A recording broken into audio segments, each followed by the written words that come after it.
What up, YouTube? It's your boy Darius. I want to thank you guys for watching. You guys could be anywhere else in the world, but you're here with me. Now, we appreciate that. Make sure to subscribe to your boy. Leave a like. Give you guys any recommendations. Leave it in the comment section. I get to it as soon as possible. What about doing right now? About react to when Michael Jordan was not clutch by my boy Jonny Arnett. Jonny Arnett, like I say, is one of my favorite basketball YouTuber channel. You know, because he is always intelligent and he know exactly what he's talking about. When it comes to basketball and things like that. I like fly reacts, but we'll get to that later. You know, there are other YouTubers like Eddie Hoop. Eddie Hoop is more like new school, you know what I'm saying? And I like his video because he highly intelligent too. And of course, Jimmy Highwell is the most popular one. And I like his statistical takes and everything, but I feel like he's too much of a LeBron stan, you know, in my opinion. You know, but Jimmy Highwell, I said watch his video. As a matter of fact, I need to react to one of his videos shortly, before Christmas coming out. But as of right now, we're about to react to when Michael Jordan was not clutch. Be careful, Jonny Arnett. Michael Jordan going take it personal. He'll take it personal. So for Jonny Arnett to make a video like this, that's kind of bold. But we're gonna hear it take. So we're going to listen to what you have to say. So enough of me blah, blah, blah. And get straight to the video. My boy Kobe, man. Kobe, rest in peace, Kobe. Look at LeBron and Steph. Michael, man. The greatest player of all time, in my opinion.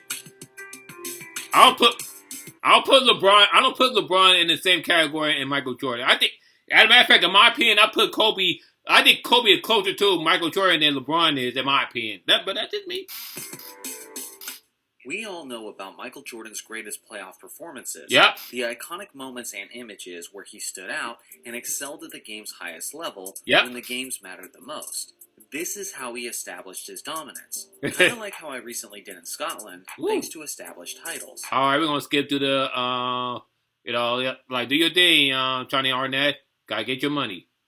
Cause I mess with it. Forest established titles is actually running an early 10% off. Player to ever live. All right, there we go. There were several times where he was anything but. Some of these instances, many Jordan stans would prefer to pretend it never existed. But alas, see that, you know, I consider myself like a big Michael Jordan guy. You know what I'm saying? But I cannot deny, like, you know, he did have like several shortcomings. You get what I'm saying? And that happened to all players. Happened to Kobe, that happened to Kareem, that actually happened to Magic. You know what I'm saying? Back in 1984 when he missed a free throw and get in the crucial moment against the Boston Celtics. It does happen. And of course it happened more times with LeBron. For a more honest and genuine understanding of basketball history. Number 5.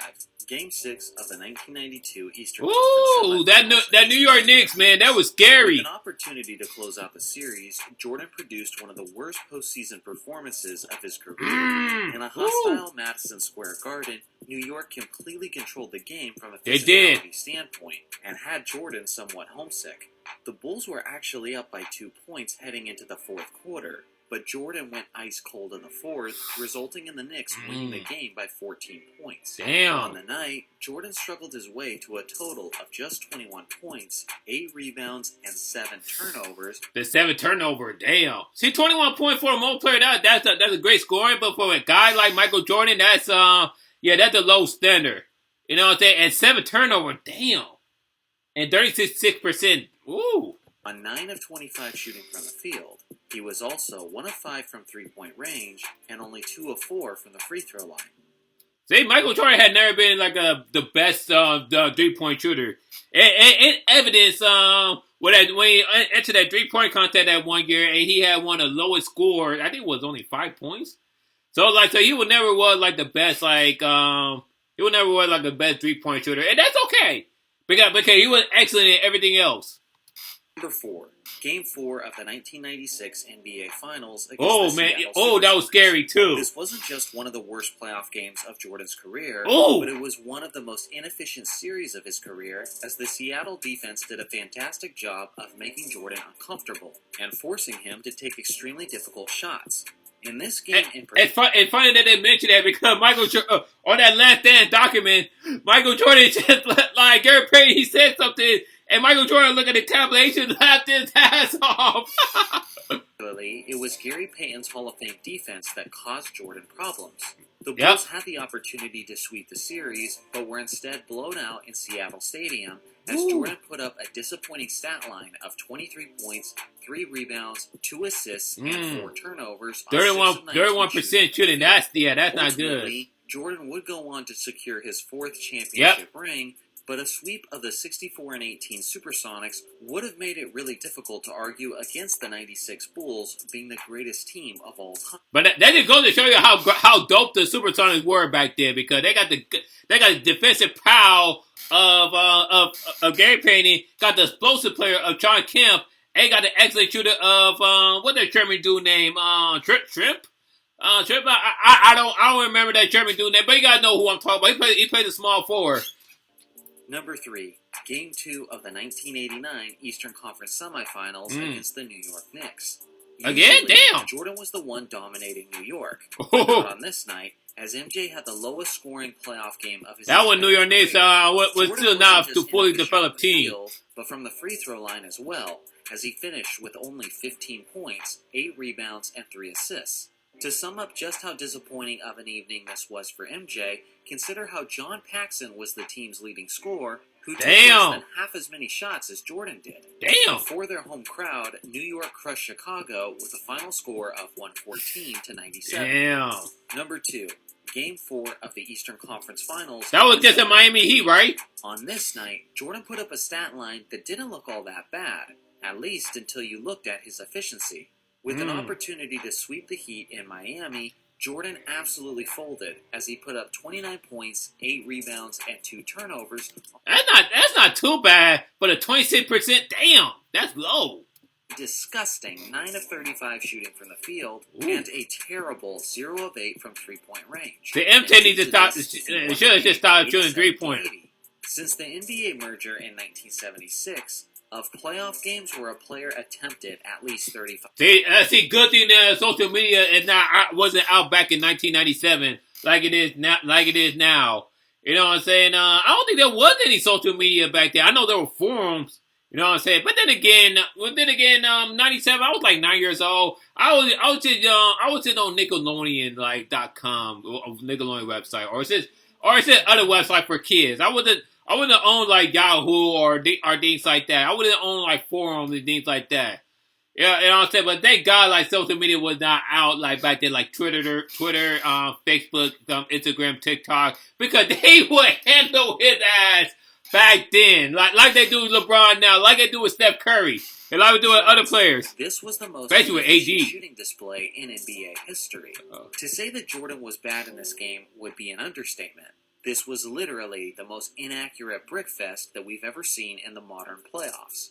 Fortunately, the Bulls were able to eliminate the Heat in the next game, despite another night of inefficient shooting from MJ. If the Bulls hadn't won the series, this performance would have been haunting MJ's legacy to this very day. Most likely. Number 1, Game 1 of the Eastern Conference Semifinals against... And that was against the young, hungry Magic team. You know what I'm saying? They would get with Shaquille O'Neal, Penny Hardaway, and Horace Grant. And I think Dennis Scott, too. Yeah, Dennis Scott. Orlando Magic. The greatest choke of Michael Jordan's career came on a season... And that way he came back, too. But no excuses. Whether or not you agree with the narrative that Jordan was still rusty from his baseball... I think so. You can't argue with the fact that he was simply not up to his standards on boom! As Jordan finished with only 19 points on 8 of 22 shooting from the field. 8 turnovers, that's bad. Disastrous total of 8 turnovers, with the last 2 turnovers coming in the final 20 seconds of the fourth quarter, each of them in a one-possession game. These 2 blunders and the game Penny Hardaway, man, were the most unclutched things we had ever seen from him. Jordan said after the game that he felt personally responsible for his team losing. And even Orlando's Nick Anderson said number 45 is not number 23. Damn! Nick Anderson, yeah, that's what I was thinking of. Not Dennis Scott, Nick Anderson, yeah, that's what I was thinking of. Hey, damn! And let's just say MJ took it personal. No, he did. He took it personal, and he swept the Orlando Magic the next year. Number 23. So what do you guys think? Were these Michael Jordan moments something that should impact his legacy, or are these just insignificant games? Woo, that was bad, MJ. That was Let bad. me know your thoughts in the comments section below. Thanks for watching as always. Make sure to like and subscribe for more basketball content, and I'll see you guys in the next video. That was bad, MJ. Damn it. You know, but regardless, you know, even, you know, like I say, even like the greatest player of all time, they had their bad games, and Michael Jordan was no exception. But what set Michael Jordan apart was that his consistency and everything. You know, one bad game don't mean squash. In this case, 5 bad games, but still, you know, he still was able to perform in the highest level when it matters the most, and that's why I personally think Michael Jordan is a GOAT, in my opinion. What do you guys think of Jonny Arnett video? You think Michael Jordan gonna take it personal and drop 60 on it? I'm just kidding. What do you guys think of this video? Let me know in the comment down below. Leave a like, subscribe to your boy. You can check out my previous video down here. Peace, love, and rock and roll.